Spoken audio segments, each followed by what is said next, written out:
Hello and welcome to Season 2 of Belongs to the Shadows podcast. I am your creepy host, Jaime Bennett.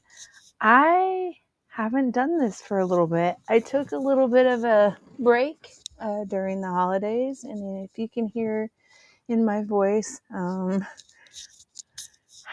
I'm losing my voice off and on because I am recovering from the flu. I'm still coughing. And yeah, so I apologize if my voice sounds funny.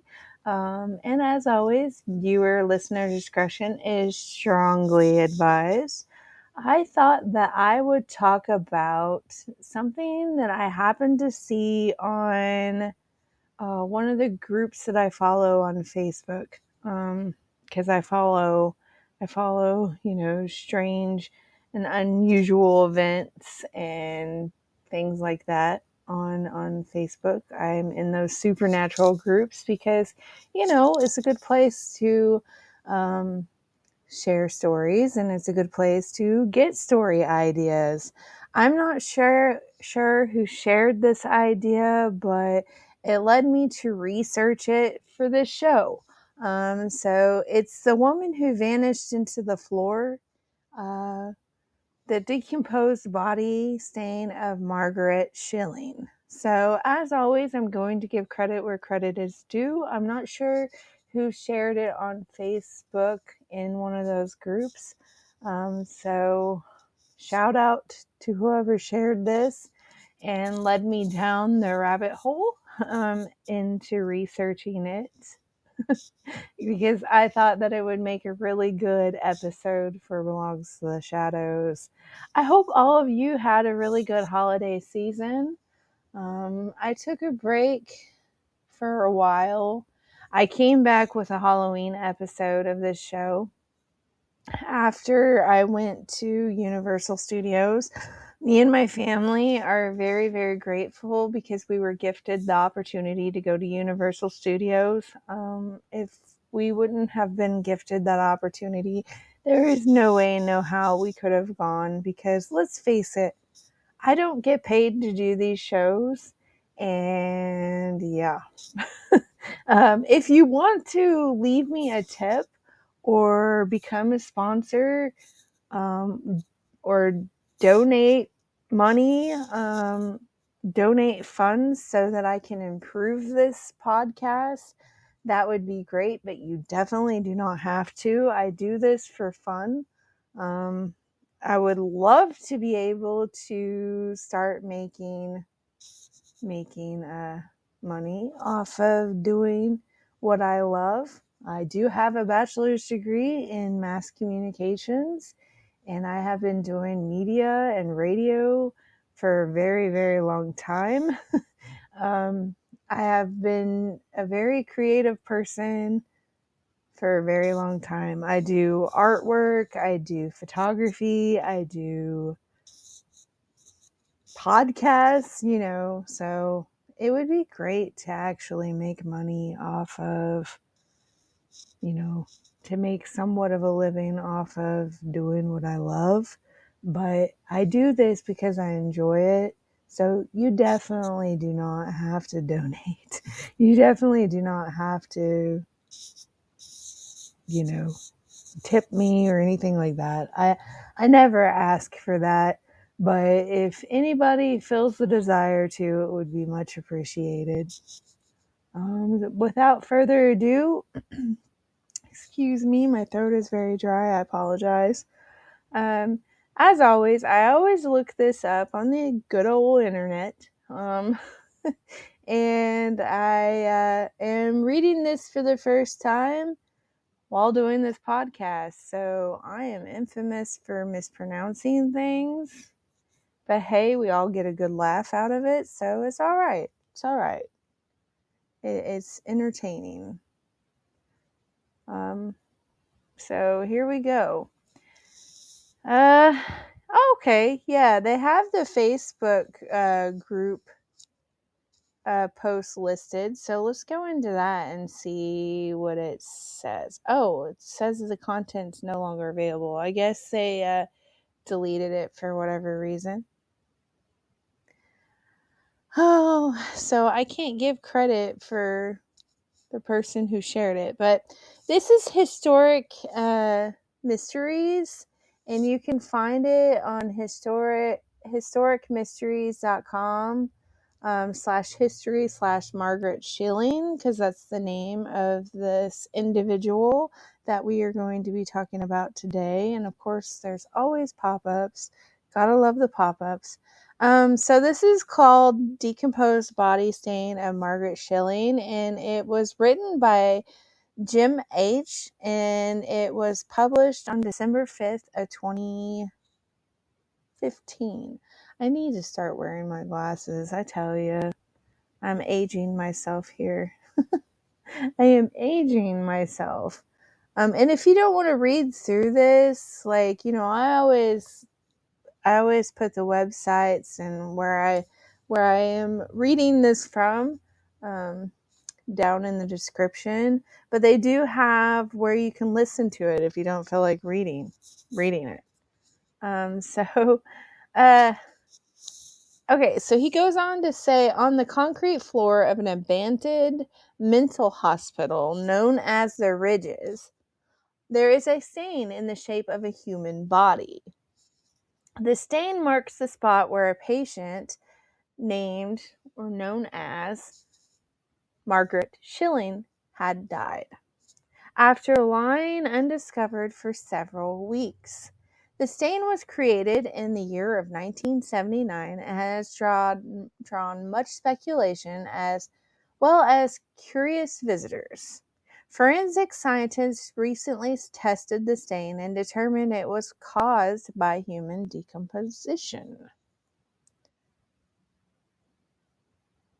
The Ridges was originally known as the Athens Mental Health Center, located in Athens, Ohio.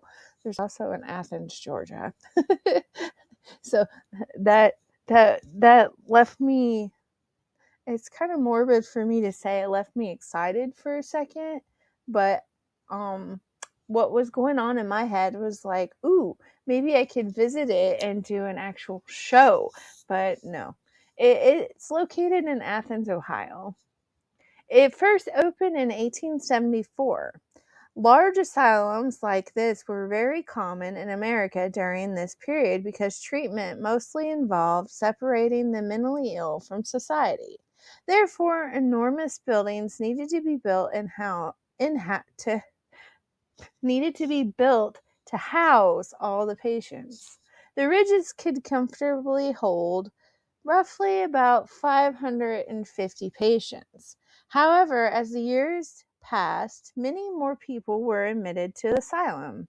By the 1950s, this hospital was way over its capacity, which was a pretty common thing too. That's an ongoing theme whenever I talk about asylums. I have noticed a lot of them were way over capacity.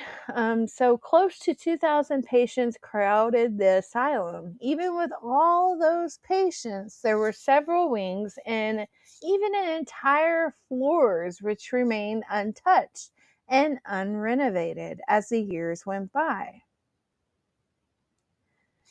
In one of these rooms on the top floor of the hospital remains the vestige of Margaret Schilling. She was a patient found deceased in this room in 1979. On the floor is a large stain in the shape of a human body, where she was found. There are many different myths surrounding her story. So some believe she was a deaf mute who found herself locked in the upstairs wing after getting separated from the staff.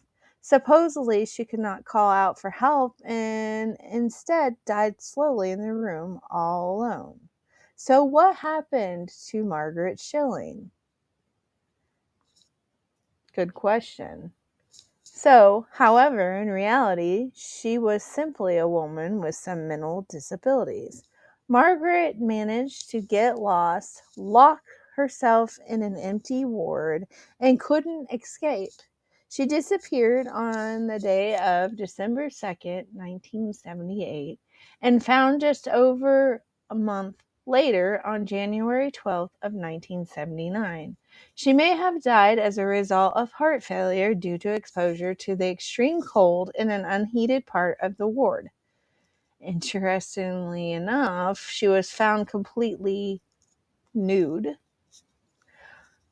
That's awful. That is awful. I don't even want to imagine that. Margaret must have removed her clothing, folded them neatly, and left it on the concrete floor beside her.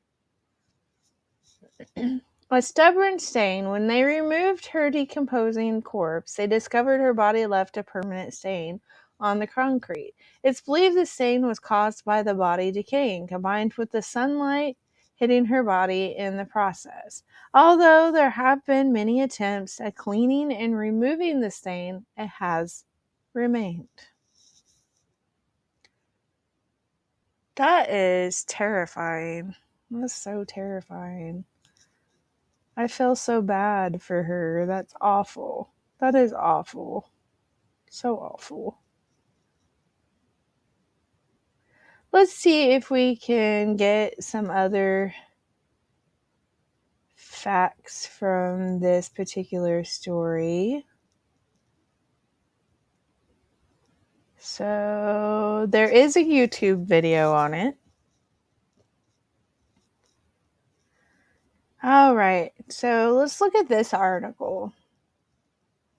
If my internet will ever get in gear. I have the slowest internet here, I'm telling you. It's terrible.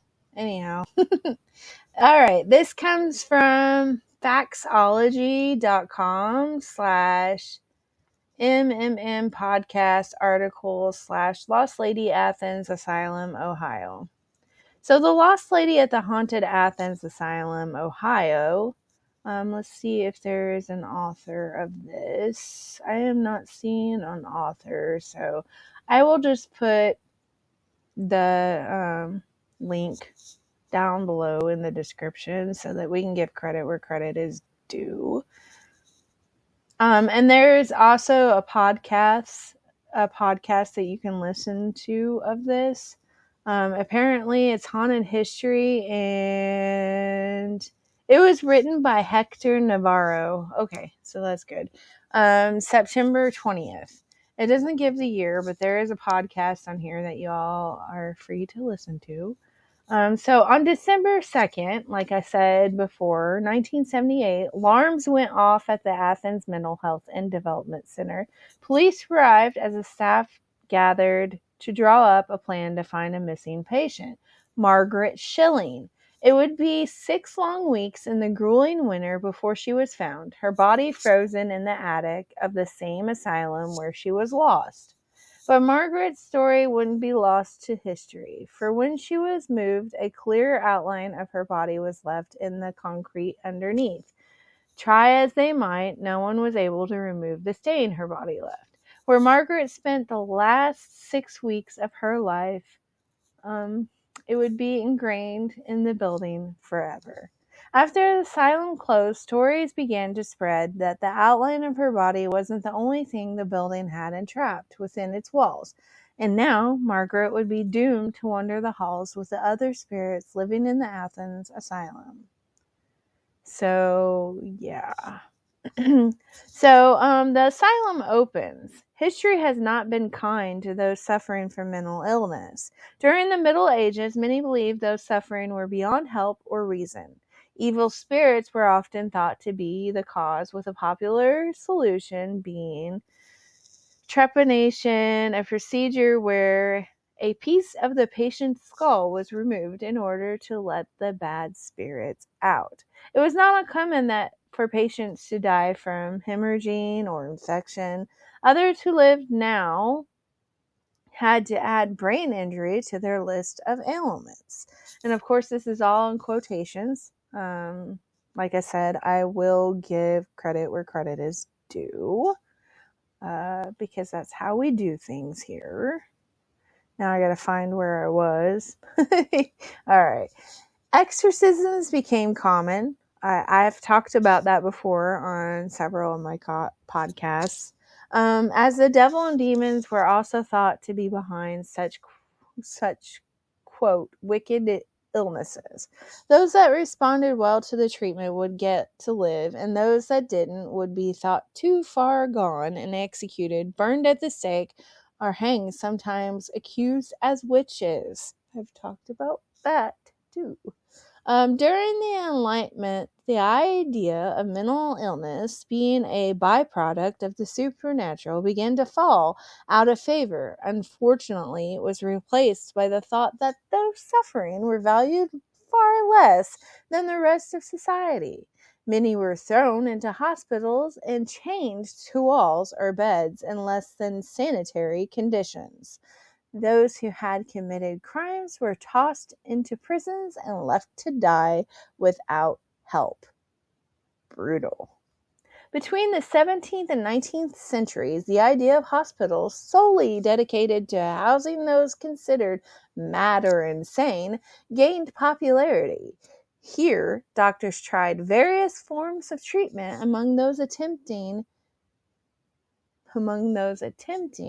music is medicine, or talk therapy. A growing number believed there was nothing that could be done to help those that they called lunatics. Yep. That's sad. That is really, really sad. In the mid-19th century, however, the focus was placed on where to house those suffering. Dr. Thomas Story Kirkbride, see, infamous for mispronouncing things, would develop a design for these asylums, with the intention of providing natural sunlight and fresh air to patients. The buildings were spacious, extending outward from a central administration building. From above, the building would have the appearance of a bat extending its wings. Oh, that's interesting. Wow. I love bats.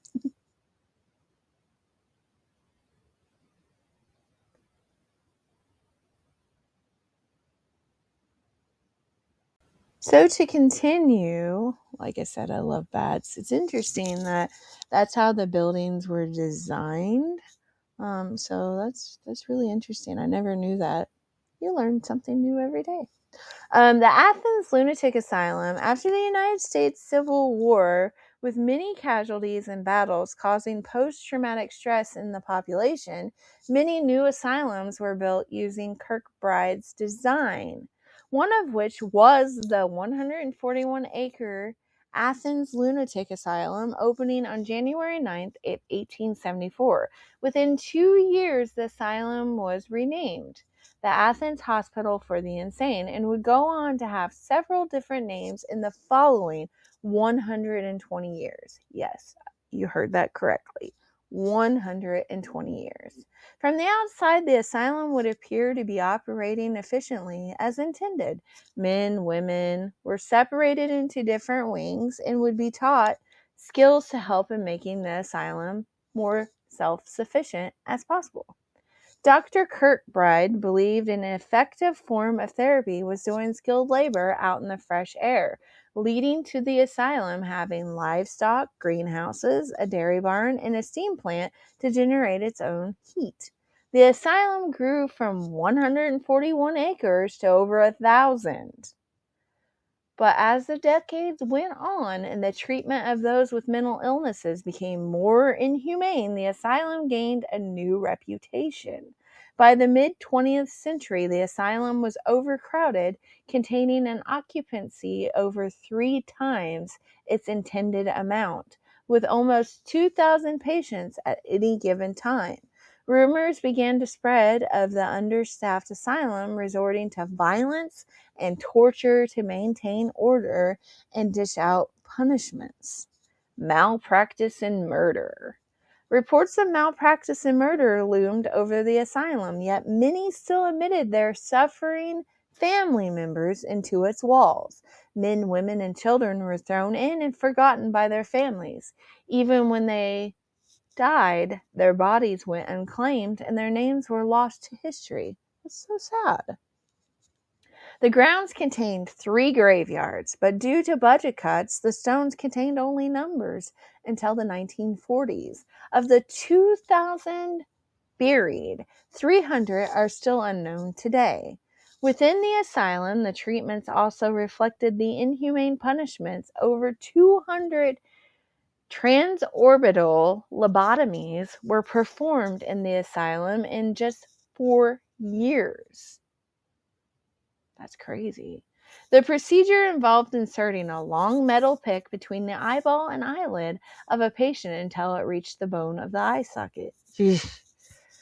Then, with a mallet, the pick would be pounded, breaking through the bone and allowing it to enter the frontal lobe of the patient's brain. A sweeping motion with the pick would sever and destroy the frontal lobes, with some patients later experiencing pieces of their brain draining through their nose. Oh, ugh. All of this was done without anesthesia. And I thought the flu was bad. That's horrible. Although many patients survived the lobotomy, many lost memories and aspects of their personalities. Some could no longer experience intense emotion. Others were left unable to speak or move. And others eventually took their own lives. With all the stories and rumors, along with the changing understanding of mental illness in the 1950s, the asylum began to drop in patient numbers. For some time, it appeared the history of the Athens asylum would be overshadowed by the depravity of other mental asylums in the country. That is until one patient went missing in the winter of 1978. The story of the lost lady. Not much is known about Margaret Schilling prior to the year of 1978. Being a patient for some time at the Athens asylum, she was known to be friendly but a loner. Often she would be found at the top of the stairs, standing and waving at the staff and patients who walked by. Margaret even had open privileges, meaning she was allowed to roam the grounds freely as long as she didn't leave the asylum. So when several of the staff didn't see her at her usual spot on the morning of December 2nd, 1978, no one sounded the alarm. But when dinner time rolled around and Margaret didn't show up, the staff now knew they had a missing patient. Within the hour, the staff had alerted police and began searching the 1,000 acres. By the next morning, the headlines told of the missing patient. Police conducted searches outside the grounds while the staff searched every room from the attic to the basement for Margaret. Meanwhile, temperatures dropped as Ohio prepared for one of the coldest winters in its history. Over the course of the next 6 weeks, 6 weeks, goodness gravy, snow and freezing temperatures hit the Athens area, and as much as 30 inches of snow forced the police to call off the search for Margaret, considering her an escaped patient in their book. On January 12th of 1979, when the staff at the asylum had just about given into the same conclusion, a vile smell permeated through the buildings. Following it, they were led back to the attic. An attic they had searched several times over the last 6 weeks, always finding it empty. But this time, in the center of the room, laying naked, was the decomposing body of Margaret Schilling. Next to her lie her clothes, neatly folded into a pile. Police immediately called to the scene, where they determined Margaret had somehow found herself stuck in the room at some point in the last 6 weeks, being unable to escape and left without food or water in the freezing cold temperatures. She disrobed in an attempt to get as much of the heat of the sun on her body as possible. Although this was a flimsy explanation or excuse for the circumstances, the public at large accepted it as the room where she was found was in the middle of the construction area and had to be kept propped open in order to prevent it from locking. Many believe she somehow found her way in, got stuck, and with construction stopping during the winter, no one found her. The staff was also considered to have neglected to look in the room, as it was thought she wouldn't have wandered in that room to begin with. So, the curse of the stain. Margaret Schilling's story wouldn't end there. When her body was moved, the staff discovered a clear outline had embedded itself in the concrete. A crew worked for several hours to remove the stain, and try as they might, with all different types of chemicals, cleaners, the stain and the last moments of Margaret Schilling's life remained. As the years went on, the asylum changed, closing officially in the year of 1993. One of the only things that remained was the outline of Margaret's body. The land was donated to the Ohio State University, or Ohio University, and it eventually renamed the Ridges in 2001. But almost immediately after Margaret Schilling's death, whispers of hauntings and talks of curses began to spread. Of course. Students of the nearby Ohio University claimed to have seen glimpses of a woman staring down from the attic window where Margaret was found. Others said they saw the shadowy figure of a woman attempting to escape the room, giving looks of despair as she realized she could never leave. Stories of the staff at the asylum having seen Margaret standing on her usual spot at the staircase, smiling and waving before vanishing, were passed around. Stories of a curse imprinted in the outline of Margaret's body also drew students' attention. Many claimed the grief she experienced of her impending death caused the stain to become cursed. Just touching it would drive you insane in a matter of days. Groups of students would dare each other to spend the night in the attic, but only one, Debbie Southall, agreed. So, oh goodness, here we go. This is a very long article, so I'm probably not going to read it all to you. That way you all can read the rest of the article. But I will talk about The Stain, as it's titled.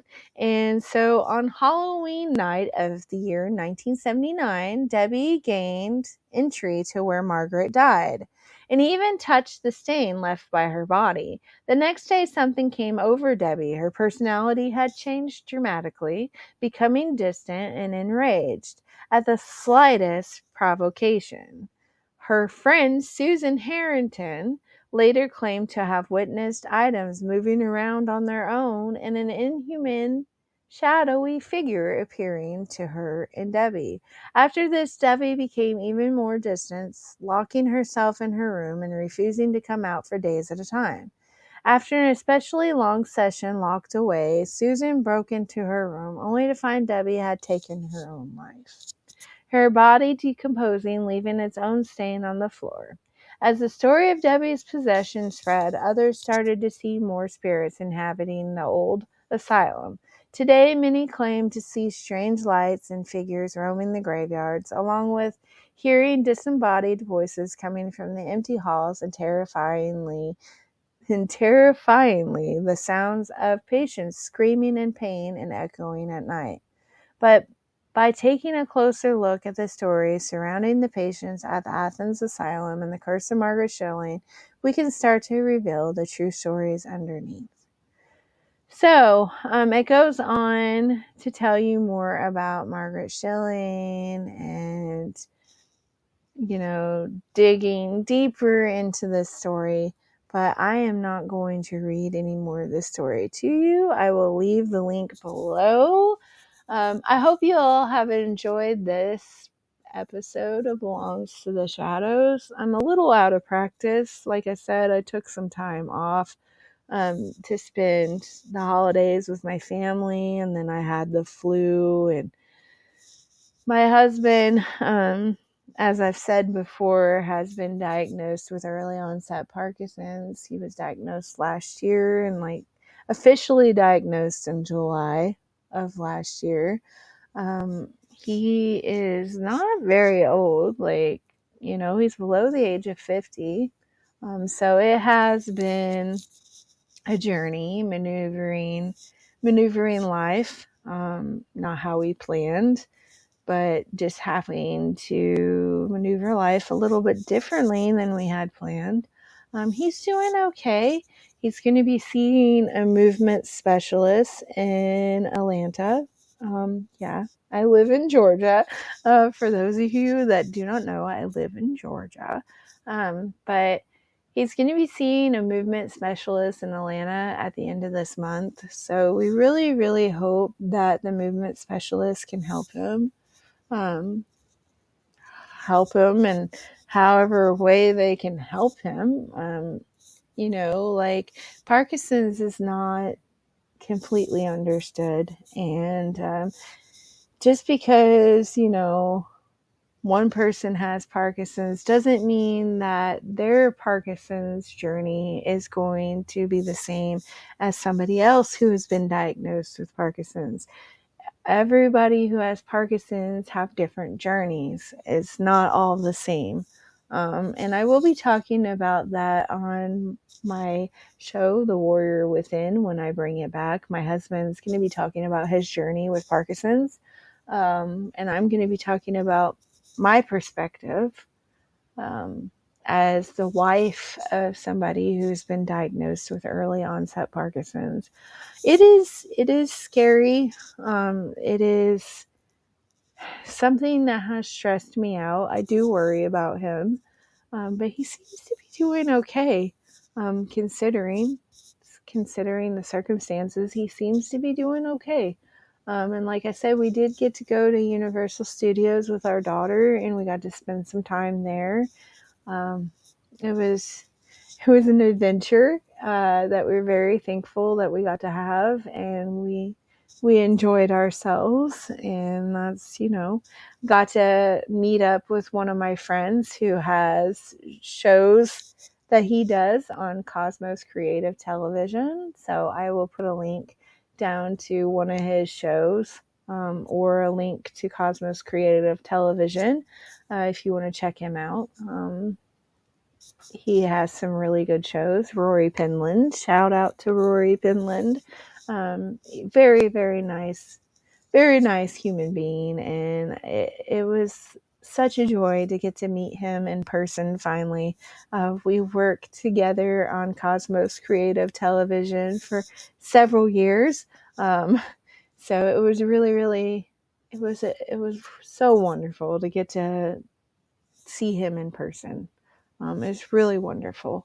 And I appreciated that. I appreciated getting to meet him in person. He's just an incredible human being and very talented, and you should really check his shows out. As well as my friend, Manny Zamora, which he hosts the shows with my friend Rory Penland. So you should check both of them out.